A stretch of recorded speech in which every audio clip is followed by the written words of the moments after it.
Hi, I'm Evilise Page, and thanks for listening to the Believe Big podcast, the show where we take a deep dive into your healing with health experts, integrative practitioners, biblical faith leaders, and cancer thrivers from around the globe.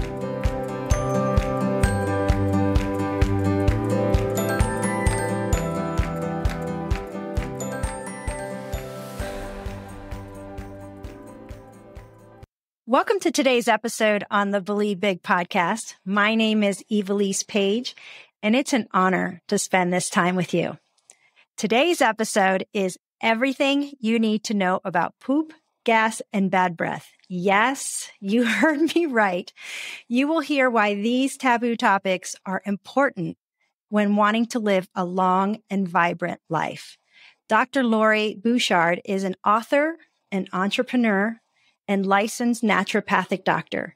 She has been metabolically trained with a focus on cancer care. She is a best-selling author of Live Longer and Stronger with Breast Cancer and Cancer Doesn't Own You. She is the host of the Breakthrough Medicine Conference for Natural Health Practitioners, the founder and medical director of Inside Health Naturopathic Healing and Detox Clinic, and she is also an amazing mother of 3 girls. Welcome, Dr. Lori, to the show. Hi, thank you so much for having me. What an honor. I'm excited to be here. Well, we are equally excited to have you. So everyone knows that we start our podcast discovering what our guest's favorite health tip is. And I know you probably have many. So what would you say is yours? I would say the top one would be to ask why. When it comes to your own body, your own healing journey, all of the things, even in your own life, you want to ask the questions of why are you doing things? Why are those symptoms there? Why do you feel the way that you do? And go forward with that, because too many times we look for ways to suppress those feelings, whether it's through medication, through different habits we pick up, addictions that we could pick up, and just conventional therapies too. So when we can truly understand why things are happening in the body and what's going on with our health, then that I would say is my top, the top tip, because we know sleep, gratitude, like there's so many great things, eating healthy, but to understand why I feel like is a very empowering next step. So just to do things because someone told you to, that doesn't last very long. So those changes aren't very endearing. They're more just like you do it because someone says to, but to understand really why and the motivation behind it, I would say that's the top one. That's excellent. Yeah, it's that sense of curiosity. It's making sure that you're being your own advocate. So asking why is a great thing, especially in a cancering process. So I love that health tip. You mentioned in your book that your mom always reinforced that the root of all diseases stem from your gut. And if your poop is off, it's an easy way to get a quick glimpse of what is going on in your body. So what should our poop look like? I'll just start it off. Yeah, such a great way to start. This was a topic at our dinner. My mom was talking about after a meal, you should go at least 18 hours later and have a healthy formed bowel movement. And she would want to run to the toilet and see what's actually happening because that was the best indication of what our body is doing. And when you're young, you're like, you are off your rocker. Like, this is totally mental. But she would look to see, is there undigested food in there? Is there mucus? Is it loose? Does it all fall apart? Am I sitting on the toilet for hours and not joining people? And she would ask all of those questions. And so even if I had a sore throat or if I felt sick in any way, she would get right into the nitty gritty of fixing my gut, doing colonics, doing things to help heal the intestinal lining, even when I'm like, Mom, that's not connected to my throat. That makes no sense at all. But as you learn more about how important the immune system is and the gut associated lymphatic tissue, all of that is so key. So yeah, looking at your bowel movements is something everybody should do every single day. And it's shocking how many people don't do that. They kind of sit on the toilet and run away, right? They flush and run. So if you took a look at what's going on in there, it can tell you so much about your gut and your health. Another great one too is looking at transit times. Some people say they go to the bathroom every single day, but you can try doing the beet test where you have beets for dinner one night and then you see how many hours later you're actually passing the red in the stool. I've seen where it could be up to a week later where they're going to the bathroom every day, but they don't see the beets until 7 days later. So you want to make sure that transit time is about 17, 18 hours after you have that meal. So even if you have the beets and then that night they shoot it red, then you know that it's too fast and you maybe aren't digesting enough or absorbing enough from your diet and nutrition. So when should you be seeing those beets? You were saying not too soon and not a week later. So what would be a healthy time frame? Yeah, about 18 hours. Anything much longer than that, it allows the food to sit and ferment in the gut. So when you have food that's sitting there for too long, it can create off gases. You get more bloated, more distended. And then it's more of a host environment for candida, bacteria can overgrow. So really that optimal time is about 18 hours later. And it's funny because I thought, well, if you're going every day, then you must be doing the right things. And is that not true? Should you be going more than once a day? It depends on how much you're eating as well. So if you're fasting, for example, then once a day is great. And you should still be moving even when you're fasting. Or if you are having 3 large meals in a day, then you should essentially have 3 large bowel movements. I remember when I first graduated as a naturopathic doctor, I was doing colon hydrotherapy. So I was working as a colon therapist, and the stuff that I would see coming out of people's bodies, I remember once seeing a cherry pit coming out. And this person remembered swallowing a cherry pit at a birthday party 5 years earlier. What? It was sitting in her gut lining for that, yeah. I saw a whole portobello mushroom coming out at one point. I'm like, do you even chew anything? Like, you need to actually sit and chew 20 times before you even think about swallowing. Most of us are so rushed. We're eating on the go. We're not actually secreting the right digestive enzymes prior to a meal. So all those steps of chewing, getting the salivary enzymes going are so important to what's going into our gut and actually absorbing. You go in for a colon hydrotherapy session and what you see come out of there, I feel like nothing motivates you more. You can see a lot of yeast, a lot of candida. I've seen parasites coming out. It's pretty incredible. I mean, that stuff should be out and not sitting and growing in the gut. Yeah, I had never done a colon hydrotherapy until this past year. Due to my cancer history, I have to have a colonoscopy done every year. And the last 3 years, I've done things differently because I didn't realize that the prep was so toxic. They said I was like drinking plastic, which is why my gut was never healing. I was told, and you can correct me if I'm wrong, that whether it's a round of antibiotics or the colonoscopy prep, it'll take a full year to get the healthy microbiome back in your gut. And then I was going back in again for another colonoscopy. And so my integrative doctor said to me, you should look at colon hydrotherapy. And there's one in town that does it specifically for colonoscopies. And what an incredibly much better experience for those who have never even heard of colon hydrotherapy. Can you explain what that is and why it's so beneficial? Sure. Yeah. A lot of people do associate it with a colonoscopy. So they have that fear there, thinking a tube is going to go all the way through their large intestine. But really, the tube goes in maybe an inch. I mean, it's not a very comfortable experience, but after the tube is in there, the therapist should be sitting with you the whole time. You're lying on your back. The water that's going in is so gentle. You can change the temperature control. So if you want more of a relaxing experience, you can do more heat or just warming. And if they want the bowels to kind of wake up and constrict, then you do more of a cooling water going in. So when you're lying on your back, the therapist should be massaging the abdomen, getting things moving, maybe doing different pressure points. The machine that we have the truth tube. So you can see everything that is coming out of the colon. And it's a very different experience than a colonoscopy where, like you said, you are just like stripped away of all of the good bacteria. So the difference with this one is you could actually do a colon hydrotherapy session prior to a colonoscopy instead of, or people can generally do high dose magnesium. So really drawing in water into the colon to help get stuff moving. It's a really great assessment tool too. A lot of people like to send away their stool to a lab and understand what the good bacteria is like, if there's parasites, yeast overgrowth, like to get the full picture. But there's nothing like just doing a series of colonics and seeing, like you can see if parasites are coming out. You can assess if your undigested food is there or if you need to support fat metabolism, if there's like fat pockets coming out.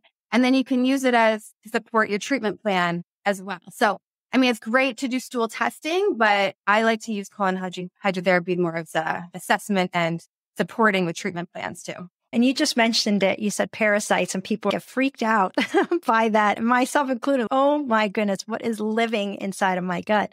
So can you share with people who are hearing this maybe for the first time too? What? Parasites? How can one get them?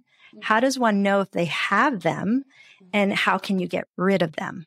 So on blood work, you would know if you have a parasite if your eosinophils, part of your white blood cells, are higher. So that's one indication. If you have parasites, you're also maybe grinding in the morning, so your jaw hurts. With kids, you'll see parasites because their bum is really itchy.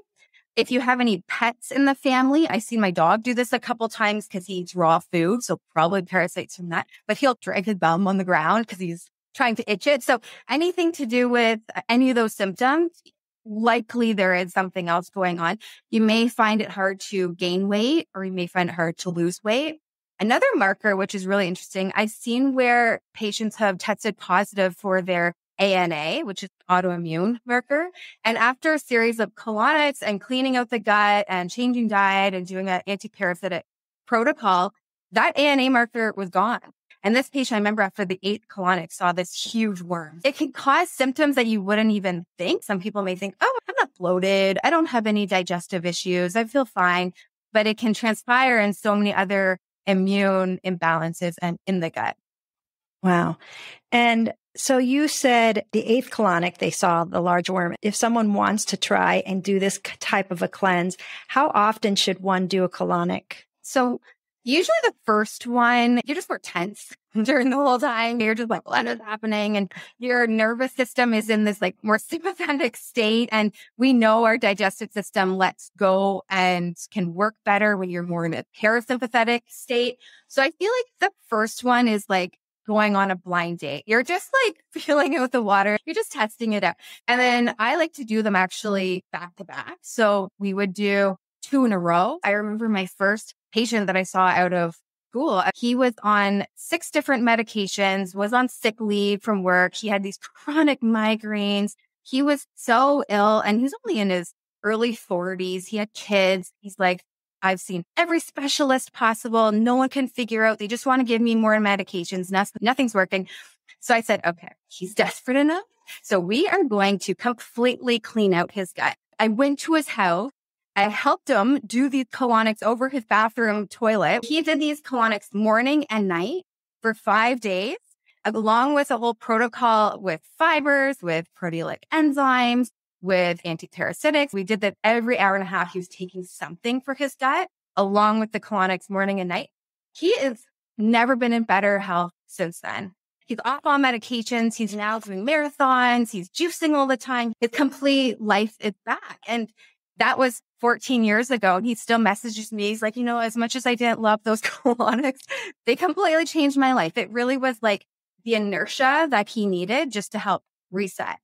So if you're just dealing with a flu bug or something you get once or twice a year and you just want to really help optimize your system, maybe once a month. But it really depends on what you're dealing with, how chronic your issue is, what you're trying to detox from, the state of your gut, the state of your liver. It all has to do with if you're chronically ill or not. So everyone's different. I would say from once or twice a week to really once every quarter, every season change, you can do it.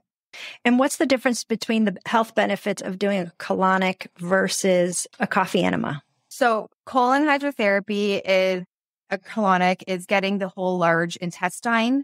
It's really working in all the diverticuli, so the pockets that are in the colon to help clean that out. With a coffee enema, it's not so much about detoxing the colon as much as it is to help with your liver. So when you're putting coffee rectally, it's opening up the common hepatic duct. It's going straight into your liver to help release bile. And a lot of these toxins that we're exposed to are all fat soluble. So it's helping how your body is eliminating that. The other really amazing thing is it helps with producing glutathione. So we know most people who have a cancer diagnosis, they have radiation damage. They have toxicity from the chemotherapy. Their liver has extreme high enzymes, GGT may be high, AST, ALT. All the enzymes are just screaming for help. So doing coffee enemas is a really supportive way to help how your liver is functioning and helping let go of toxicity that's been polluting your system for many years. So I love coffee enemas. It's a great way to just keep your system going in between chemo sessions or even after. And even for myself, I like to do them once a week, every other week to really just give me another pep to my step. The other important thing is when you are increasing glutathione, whether it's from liposomal, taking orally or through an IV or through the coffee enemas, you want to make sure that you're replacing the cofactors that your body needs to produce this antioxidant. So looking at ascorbic acid, like vitamin C, vitamin B5, magnesium, zinc, all the things that make that antioxidant thrive and do its job. Because if you're pushing too much glutathione in the body, it can exhaust those other cofactors that you need to balance.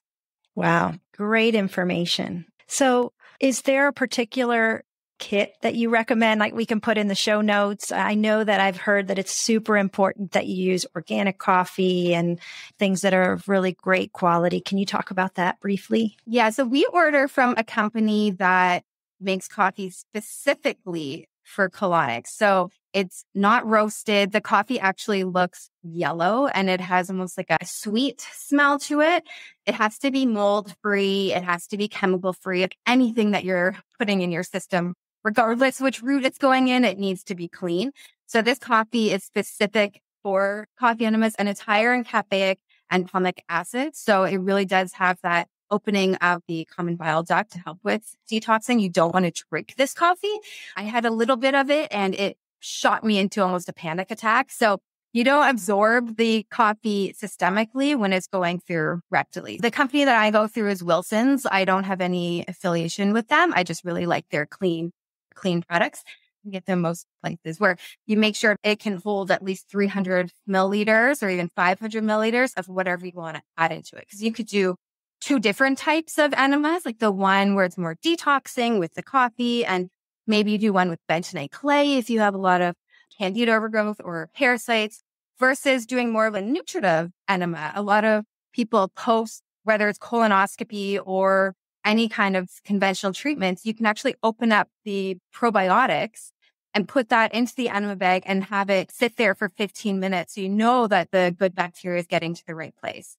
Also, people who have a lot of inflammation in the gut or gut permeability, you can strengthen the gut lining even with aloe vera. So lots of things you can put that way where you know it's getting to the area. Because I often wonder, taking probiotics, is your stomach acid killing that off? Is that something that's actually getting to the place that we want it to go? So it's a really great way to ensure that it's getting there.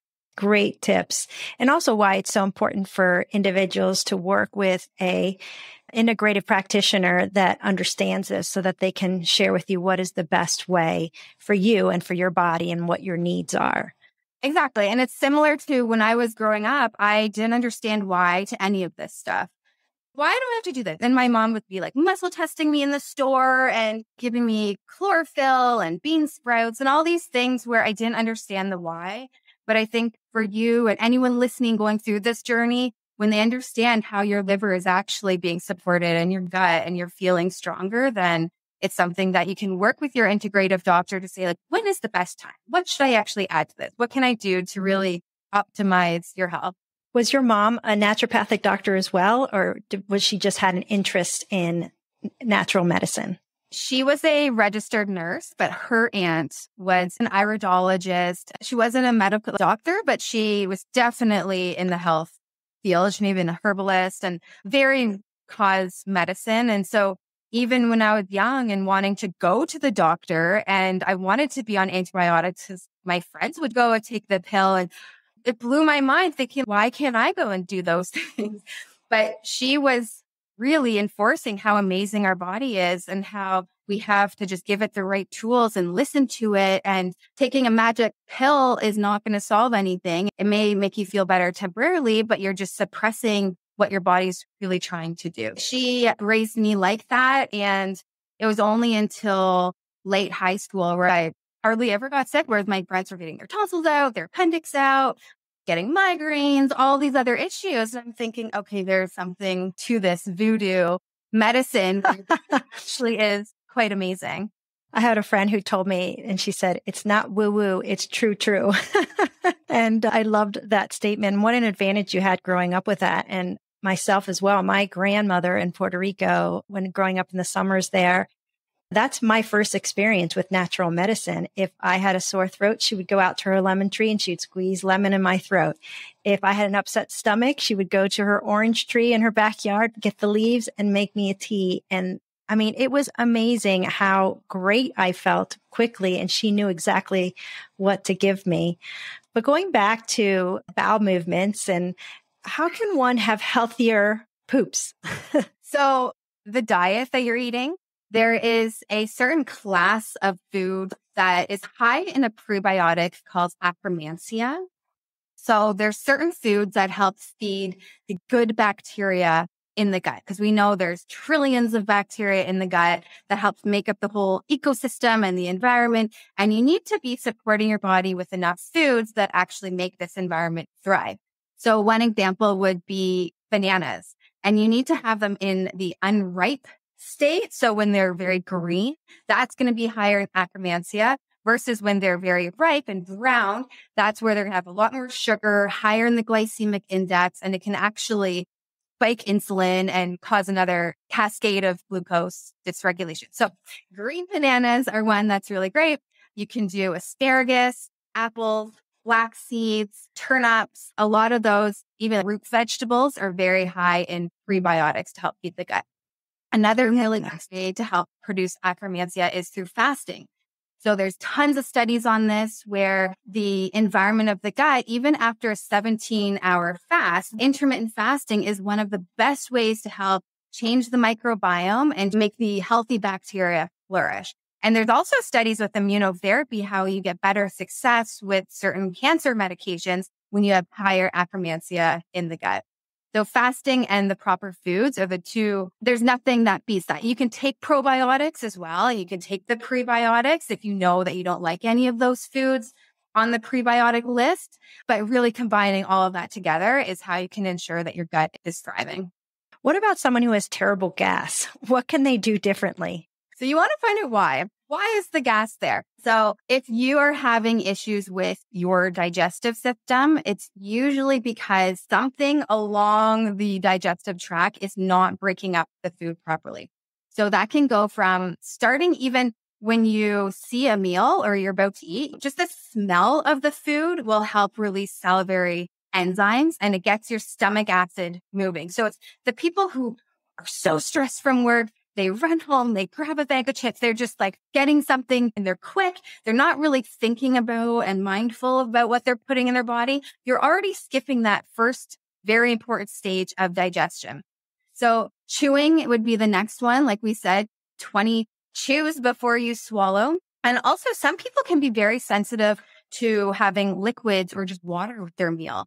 So if you're diluting the digestive enzymes in the mouth and the stomach acid, then that can actually cause a lot of gas. And when the food is sitting there, not breaking up properly, it's fermenting and you're passing more gas. So some people find it a very easy solution. Just keep your water and your drinks away from your meals, even by 30, 40 minutes. And that can make a world of a difference of how your body's breaking up the food and releasing gases. The other part is you want to look to see if there's any bacteria overgrowth. So if you have small intestinal bacterial overgrowth or SIBO, you can also just feel really bloated and gassy a lot. Or if there's H. pylori, any bacteria, whether it's in the stomach, small intestine, large intestine, you want to address that. So using different antibacterials to help alleviate that, which is more of the root cause of why the gas is there. You can try supplementing with hydrochloric acid or apple cider vinegar, all the ones that really pump up how your body is breaking up the food. Okay.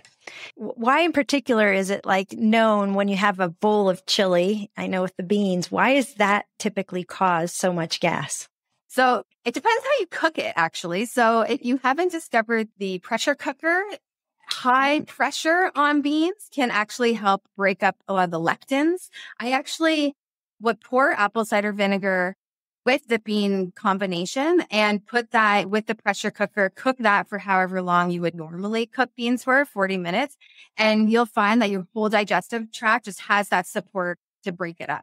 So a lot of us just don't have the enzymes to even break up those beans. So the way you cook it can make a world of a difference. So apple cider vinegar, add that to almost every meal. You really can't go wrong with supporting how your enzymes are breaking up food. And then beans, you might need to supplement with certain enzymes if you find even after cooking it, that is still an issue. The other thing to be careful with beans and legumes and lentils is that they tend to be higher in glyphosates and herbicides and pesticides. A lot of beans, including coffee, is very heavily sprayed.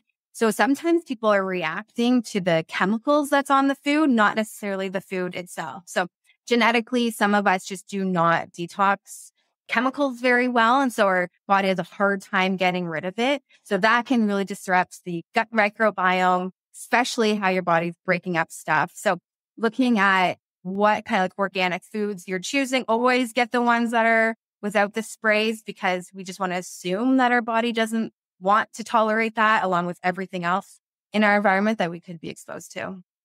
Wow, what an incredible tip. And I didn't realize that about the beans. And maybe that's why when I eat chili out, or Jimmy and I eat chili out, we have issues. Whereas when I make it at home, we really don't. And I bet it's because I use organic beans and all my ingredients are organic at home. But when we eat out, it's not. Wow, that's fascinating. I had no idea. It's really sad because I love eating out. I love going out for dinner with friends. I always choose the healthier options. But then even those healthy options, you wonder, are they putting MSG on the food to make it last longer? Why does it taste so good?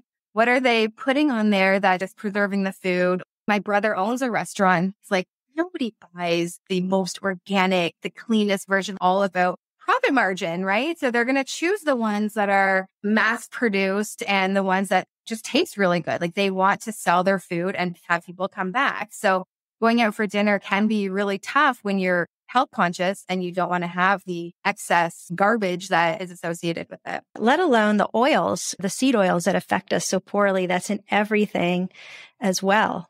What about bad breath? It happens to all of us, but what about someone that no matter how much they brush, they still have bad breath? What is causing this and what can be done about it? So halitosis, or bad breath, is always coming from the gut. Brushing your teeth too much could cause a problem because you need a certain amount of bacteria in the mouth. So you can get probiotics that are specific to the microbiome in the mouth. And they're chewables. They're ones that can help replenish the good bacteria there. But you want to assume that it's coming from the gut. It's coming deeper down. So often it is some sort of bacterial overgrowth. And bumping up the hydrochloric acid, how your body is dealing with that bacteria or how your immune system is getting rid of that bacteria will help with the bad breath. Having gum and whatever you're doing to help pepper that up, that may temporarily help you, but you want to dig deeper and help on the digestive system.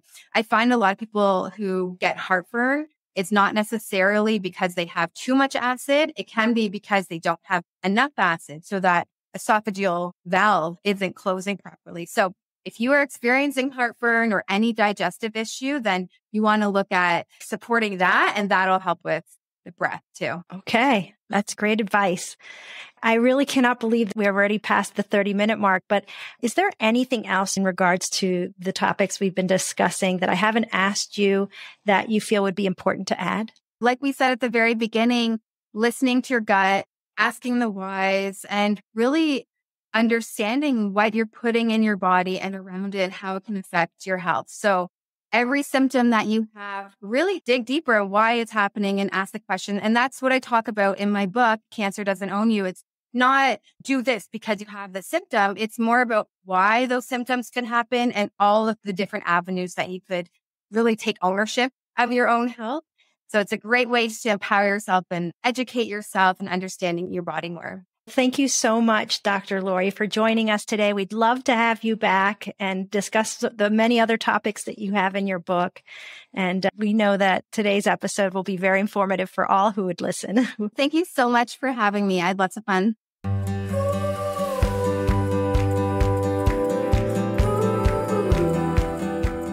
If you enjoyed this episode and you'd like to help support our podcast, please subscribe and share it with others.